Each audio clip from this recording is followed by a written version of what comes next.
More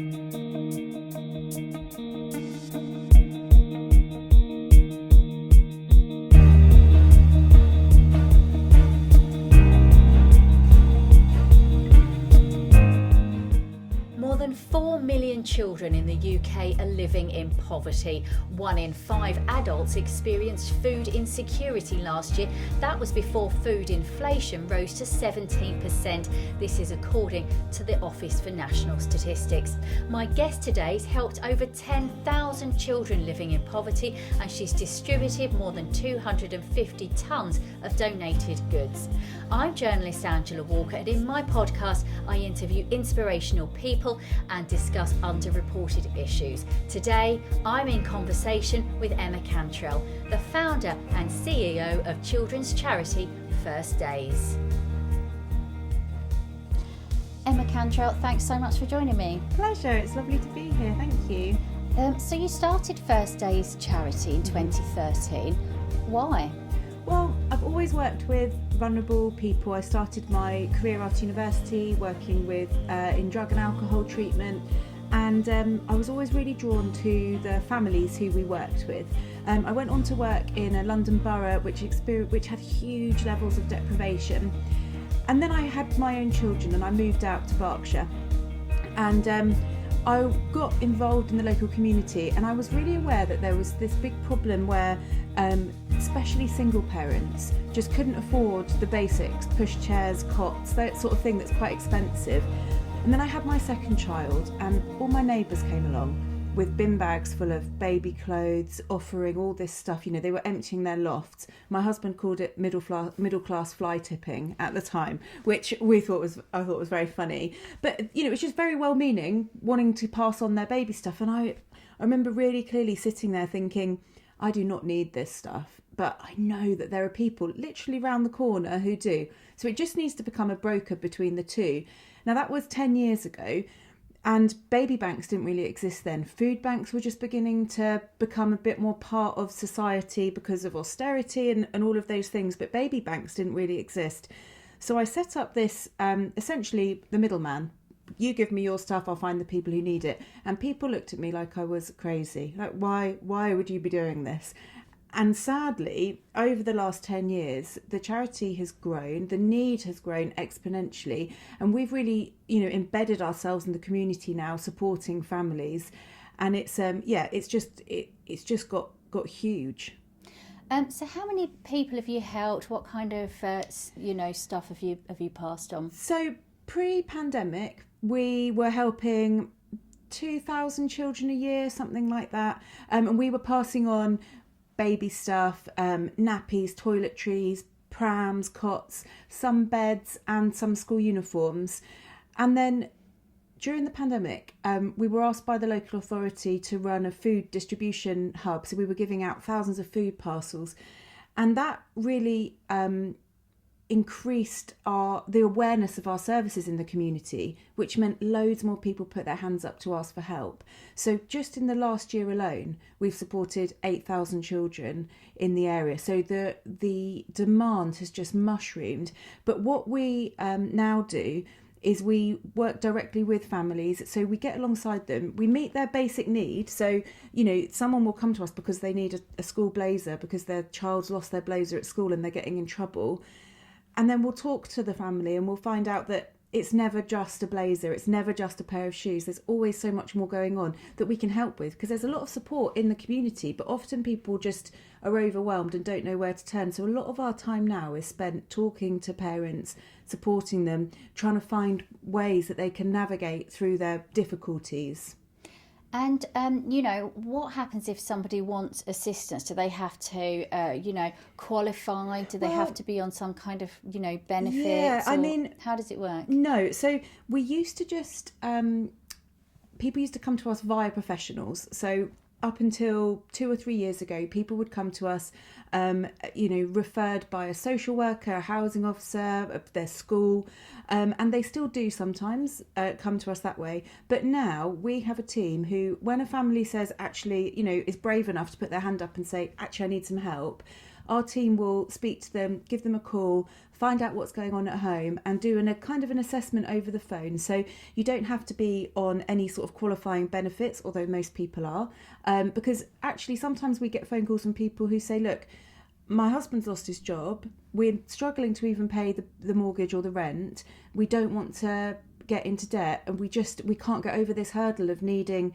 whatever this expensive item is there something you can do? And actually, if we said that they had to wait until they'd lost their home, were on benefits, all of those things, when we could actually prevent that spiral from happening. So what we do is we build relationships, we get to know people, and then you really understand the need.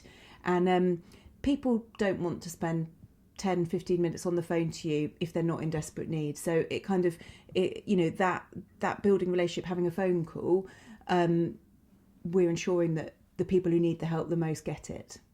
How do people find approaching you? Is there a stigma around coming forward and saying, I don't have enough money to buy my child a school uniform? I mean, that is hard. I don't think there's a parent who exists who wants to put their hand up and say, I can't provide the basics for my children. The thought of not being able to give my own children the things they need, not the things they want, the things they desperately need, is heartbreaking. And it is really hard to approach a charity, definitely. But what we do is we try and reduce that stigma as much as possible. So one of the things we do is we have a van kitted out with essentials that goes into the community. So we know where there's a high level of need, and we'll go with that van, and there's no expectations. We just talk to people. We show them that we are humans like them. We just want to help. There's no big forms you have to stand there filling in. You don't have to declare your life history. It's just, we're here to get to know you and help. So we try and build relationships to reduce that stigma. And the other thing we do is we're really open about the fact, and that's become easier in this cost of living crisis, that life's just really expensive. And we try and tell people and spread that message as much as possible that it's not your fault. It's so often because we live in this lovely area, but it's really expensive to live here. And if this is where people have been brought up, it's where their support network is, just because they've fallen on hard times, that's because life's expensive, and it's trying to, mum guilt is a massive thing, isn't it? Trying to reduce that level of guilt for parents and free them from that shame that they're feeling when they come to a charity is top of our agenda, because that's the only way they can kind of look to the future and look forwards and rebuild things. I think the stigma of having secondhand or pre-loved stuff, I think that's diminished a bit actually, because people are getting into recycling, and I think they're more open to the idea of saying, well, actually, my kid's outgrown these trainers in like 2 months, they're hardly worn, let's pass them on, Definitely. I think it has. I think there's a really big thing there where if you choose to put your child in secondhand, but you could put them in something brand new, you've got an element of agency over that decision. Whereas if all you are offered or all you can get your hands on is something secondhand, you feel like that choice has been taken away from you. So I think something we do with school uniform when a child starts in year 7 is make sure that there are a number of items that they get brand new. So we have funding where we can buy brand new school blazers, shoes, those things that really you would look different or feel different from your peers on that first day of school. But what we find is once the child gets older, the child and the parents don't mind if it's secondhand or not, because they realise that it's going to look secondhand within 20 minutes anyway of being at school. As a parent, I concur. So That's so true. It's definitely changed. And I think certainly what we'd like to do is expand our services so that everyone could come and buy, if you can afford to buy secondhand, you could come to us and get it, and that funding would then cover the cost of providing stuff to people who can't afford it, because I think there is an appetite for passing things on, and with the climate and fast fashion and those things, there is definitely an appetite for choosing pre-loved. You mentioned earlier about the fact that we're lucky enough to live in an affluent area. We're in leafy Berkshire, and people might be surprised that there are people here living in poverty. What's the scale of it? Do you know what? There's 2 different groups of people. So There are people who, in the government statistics, are below the poverty line. And in Berkshire, that's 45,000 children live below the poverty line, which means that their parents, after they've paid for their housing and their utilities, have less than £19 a day to live on for food, technology, transport, clothes, whatever it is in the home, and to get to work and all of those things. And that is a really, really high level of need. And those are people who come to us and they can't afford anything, any school uniforms, any beds because a bed's broken or a child's outgrown it.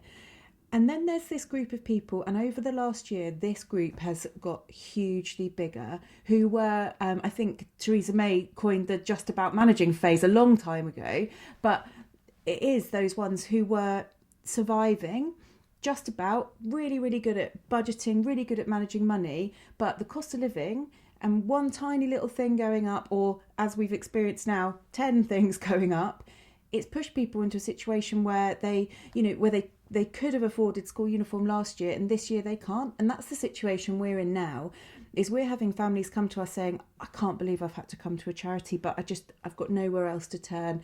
I can't borrow money off my family because they've got no money either. I've maxed out the overdraft or whatever. And that's the group that are growing and growing and growing, and we can't see an end in sight with that. Prices aren't going down. So we've had petrol prices, we've got fuel prices, and now we've got food prices going up. And I wanted to talk to you about food insecurity. I just want to give the official definition of that according to the Office for National Statistics. So adults were classed as having experienced some form of food insecurity if they reported experiencing one or more of the following: running out of food and being unable to afford to buy more in the past 2 weeks, being very or somewhat worried in the past 2 weeks that their food would run out before they got money to buy more, and definitely or tending to disagree that they or their household could afford to eat a balanced diet. And 20% of adults now are classed as having some form of food insecurity. And what effect is that having on families, do you think? It's huge, and I'm telling you now, parents will not eat so that their children can eat. That happens. We hear about that all the time, and it has a huge effect. We know the evidence is so strong of the effect on hunger on children of hunger. It's huge. Children who are hungry or malnourished do not do as well at school. They are not as healthy. They have a lower life expectancy. And the fact that, as you say, 20% of adults are experiencing this food insecurity is so worrying.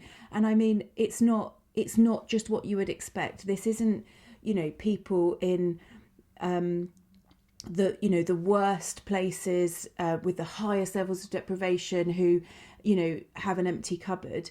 This is people who are working. I mean, our local food bank, they regularly have nurses, teaching assistants, care assistants coming to them because their cupboards are bare, and it has a huge impact, and it has a really big impact on children, because that feeling of insecurity, that nervousness, that heightened levels of cortisol and all those negative hormones in their bodies, it affects their brain development, and not just now, forever. So it's really, really important that we protect children and we make the household safe, and that includes food, that includes a safe place to sleep, it includes somewhere to do your homework. All of those things are so important, because we're storing up a whole load of problems for the future, because all of these children are going to be adults soon. And of course, kids pick up on our anxieties. Yes. I mean, every time I go to the supermarket, I'm surprised, I'm shocked by how much things have gone up. Basic things, milk, eggs, bread. And I'm lucky enough that my husband and I both have an income.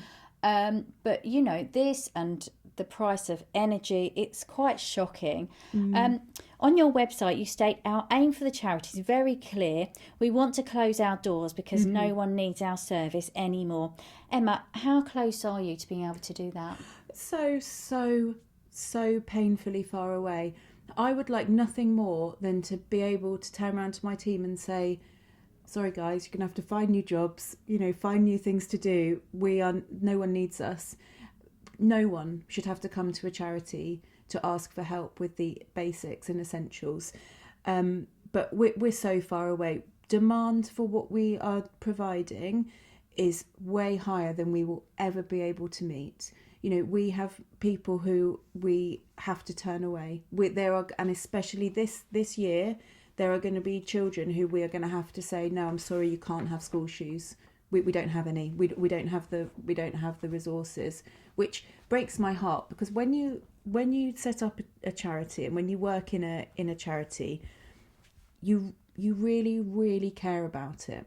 And I love the families we support, and I love the community we work in, and to not be able to provide everything that we want to be able to for families is heartbreaking.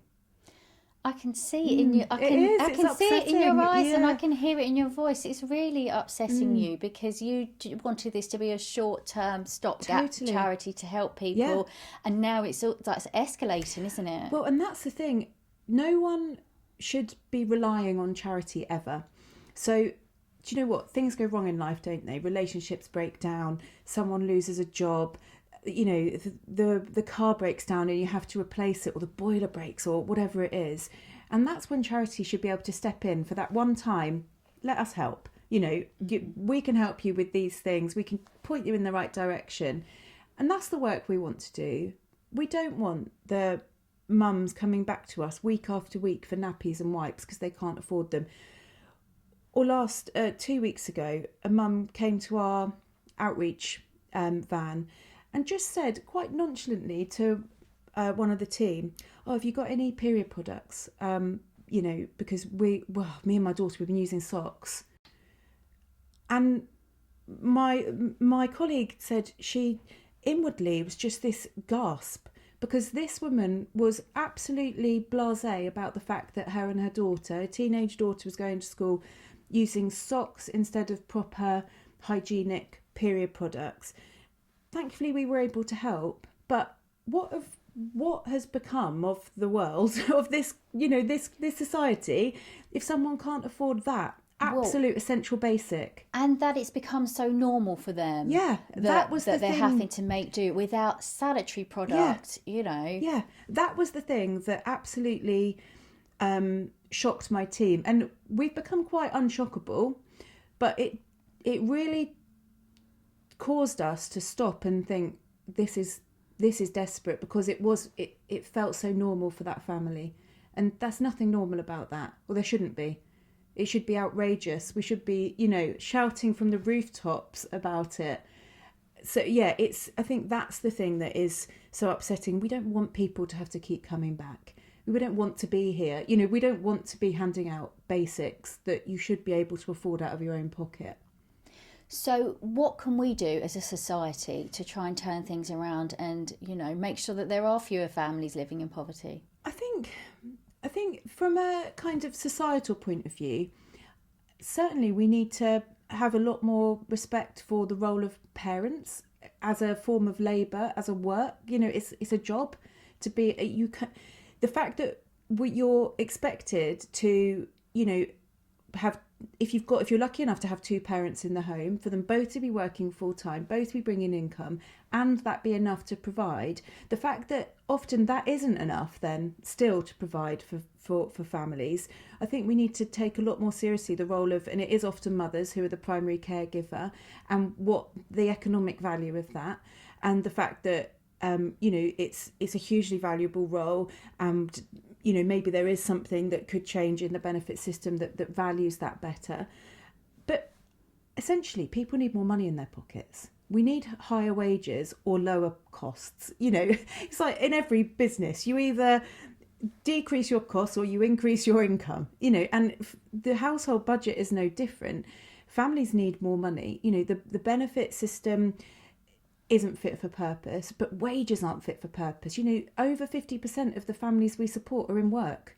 You know, this isn't a whole generation of children who are being brought up in houses that rely purely on state benefits. This is children whose parents work. Well, and they still can't make ends meet. A generation ago, one salary was normally enough to support the family. Absolutely. And if mum because it would normally be dad Yeah. that went out to work, and if mum went out to work, it was a bit of extra money. But Totally. now most households, they couldn't survive No. on just one salary. It's not optional. And then on top of that, you've got childcare costs. Oh, and that's the next thing that has to change. And I think there's a growing momentum around this issue of childcare costs, and I can remember in my situation, I was working when my two children were little. I was working in the evenings to top up the costs of the childcare because I wanted to keep my job, because I loved my job, but I wasn't being paid enough even to cover the childcare. So I was then working an evening job to pay that, which is wild. How can that? It's not sustainable. It wasn't sustainable. It made me quite ill. But the childcare, we need to take childcare so much more seriously. And if the government are absolutely hellbent on getting parents back into work, then it needs to make financial sense. Otherwise, they're not going to do it. That's so true. Childcare costs are just too high for a lot of, certainly a lot of the mums we support to be able to work. And but it's very difficult because they're also being told by the job centre, once their children have got over a certain age, you need to be spending 30 hours a week job searching. It's like, okay, where is that time coming from? I'm not paid to do it. I don't have childcare whilst I'm doing it. So it feels, I know a lot of the parents we support just tell us that they feel trapped. They just feel trapped in a system that isn't designed to support them, and they don't know what it's there for. They don't know who it's. There's a real growing sense of injustice amongst the families we support, that it's just not fair. They're not given a fair crack at things, because every time they try and do something, benefits are taken away, changed. They've been overpaid and have to repay. They're living in inadequate housing and overcrowded, and life just doesn't feel hopeful. What do you think these families would do if your charity wasn't there to help them? So we ask that question to parents. We do a lot of kind of surveys and get feedback. So that's how we improve what we're doing. And the most recent survey we did, parents said two things. Firstly, they would just have to go without. They personally would have to go without. So, and by go without, what I mean is, we had a family who the mum and the daughter shared a coat. So in the cold winter, they would decide each morning whether the daughter needed the coat at school, or if she could find a radiator and stay inside at break time, or because the mum needed to walk to the shops, could she have the coat that day? So we were thankfully able to give mum a coat. But that is what I mean by going without. I don't mean going without luxuries or nice to have things. Or, and this is more worrying, a huge proportion, over 40%, said they simply wouldn't pay bills. So they wouldn't pay their gas and electric bill, and they wouldn't pay their council tax. And the minute you start getting into that situation, a £10 debt becomes a £100 debt, which becomes £1,000, which means you're getting evicted, or your electricity's being switched off, or all of those things. So what we are trying to do as best we can is prevent people from going into that spiral of debt, of borrowing money. There's plenty of people who will try and lend money in a really expensive and unethical, immoral way, and families are vulnerable to that because they need to buy essentials, they need to feed their kids and clothe them. So I think without us, there would be increased levels of debt, and there would be people who would just simply be going without food, going without clothes, going without heating, those essentials that so many of us take for granted. We've talked a lot about the families that you help, but the other side of this is all the great people who are donating the items that enable you to pass them on to help these families. Let's talk a bit about them. Yeah, now this is fantastic. So we've said a few times we live in this affluent area, and sometimes areas like Berkshire have got a bad reputation because there's an assumption that people are wealthy because they're selfish or because they don't want to, and they've got this kind of I'm okay, I won't help you attitude. We have experienced the opposite of that. People really want to help all the time, and what we've created is this vehicle that people can help, and it's really tangible. And there's something really moving about people knowing that their stuff is going to be in their community and stay within their community and be used by someone else. And actually, when I had a double buggy for my 2 children, and when I finished with it, obviously I donated it to my charity, and we had a guy coming to see us to pick up some, he was a single dad, twins, really, really tragic situation. He had these 2-year-old twins, and we'd been helping him over a period of months, and he was coming along to our office to pick up something that he needed for them. And my colleague said, oh, such and such is coming along to pick up this stuff. Oh, all right, okay. And then I saw this guy walking down the pavement, and I thought, he's got my buggy. And honestly, I could tear up thinking about it now, because it was so moving to see that guy. And I said, oh, nice buggy. And he said, oh, do you know what? I didn't leave my house for 2 weeks before I got this with these twins. And those twins were wild.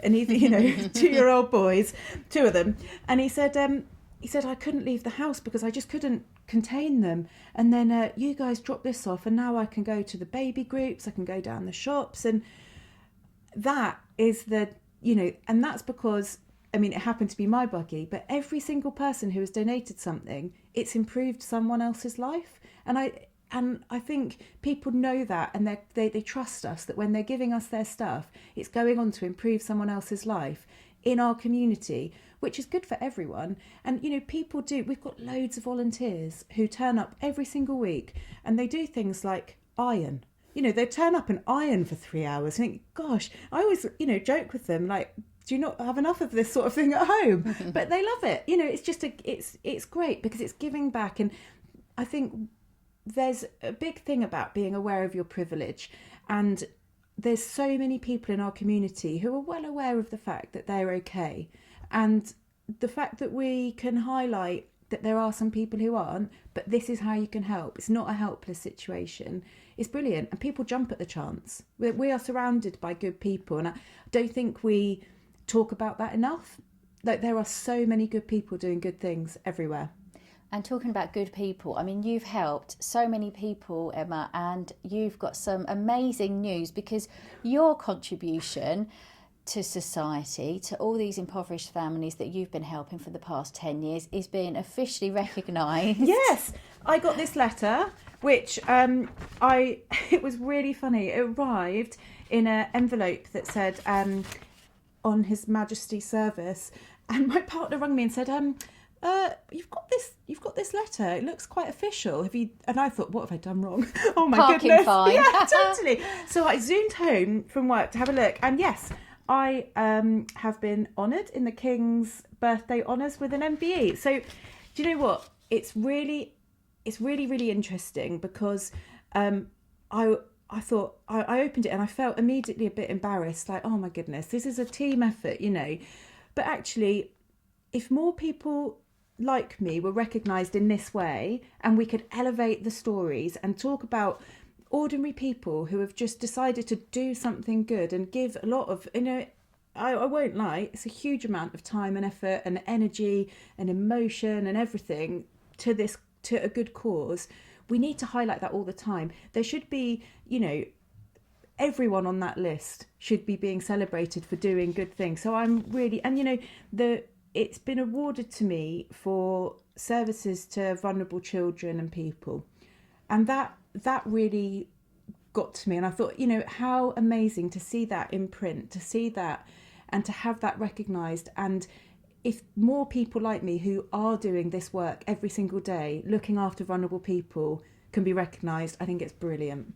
You've touched so many lives, and now it's been recognised. So yeah. Congratulations. Thank you. That is amazing. When you set this charity up 10 years ago, did you ever imagine that it would escalate to this scale, and that you'd, get an MBE for your services? No, not in a million years. So I set the charity up. I wasn't planning on working full time for the charity or anything. It was a project kind of in my spare time to do some good.